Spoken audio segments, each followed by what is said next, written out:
विप्रधेन सुर संतहित लीन मनुजय अवतार निज इच्छा निरमित तनु माया गुण गोतर। बोलो कृष्ण कन्हैया लाल की, बोलिए बाल कृष्ण सरकार की।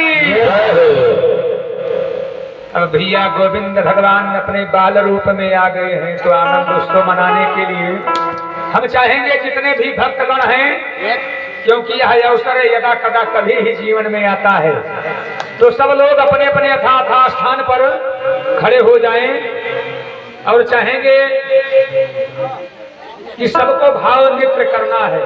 जो भगवान नारायण के सामने यहाँ ना आपका घर है, ना हमारा घर है, ना आपका घर है, न या संसार वालों का घर है, वैसे भी यहाँ अवघड़ बाबा चौधरी बाबा का पावन धाम है, भागवत भगवान का धाम है। यहाँ पर नाचने से प्राणी को फिर 84 लाख योनियों में नाचना नहीं पड़ता है। इसलिए हम चाहेंगे जिनको आता है वो तो करेंगे ही नृत्य, और जिनको नहीं आता है कम से कम भाव नृत्य ही कर लेंगे, हाथ ही हिलाएंगे, जिससे कि फिर 84 लाख योनि में न नाचना पड़े। भैया बोलिए गोविंद भगवान की। झुलिया मेरो रानी देव के मनाए मान सो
गोविंद भगवान की।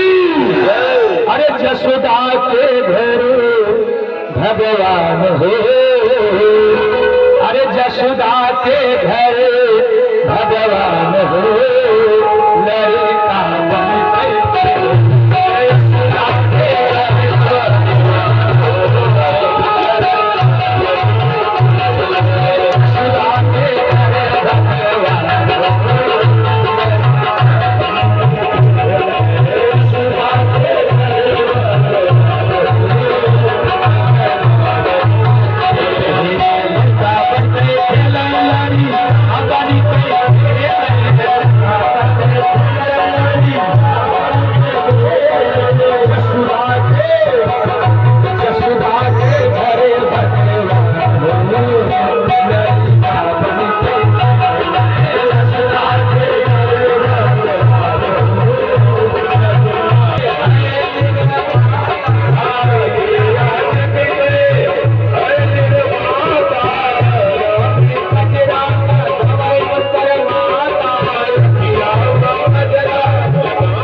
कृष्ण भगवान की जय, गोविंद भगवान की जय।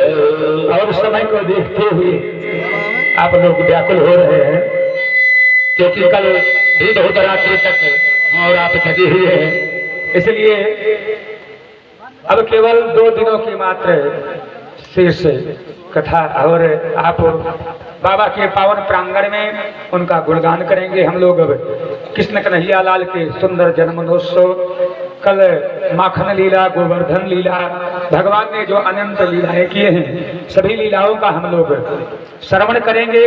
इसलिए 2 दिन और मात्र शेष बचे हैं, कल और परसों, और इसलिए आप लोग इन दिन 2 दिनों के लिए अवश्य अपना अमूल्य समय, मान लीजिए पिछले नहीं आ पाए तो इन 2 दिनों के लिए अवश्य सभी को व्यासपीठ से आमंत्रित करते हुए, सबके लिए मंगल कामना करते हुए और सब अपने अपने समय न गवाते हुए अपने अपने स्थान पर आरती सेवा के लिए खड़े हो जाइए।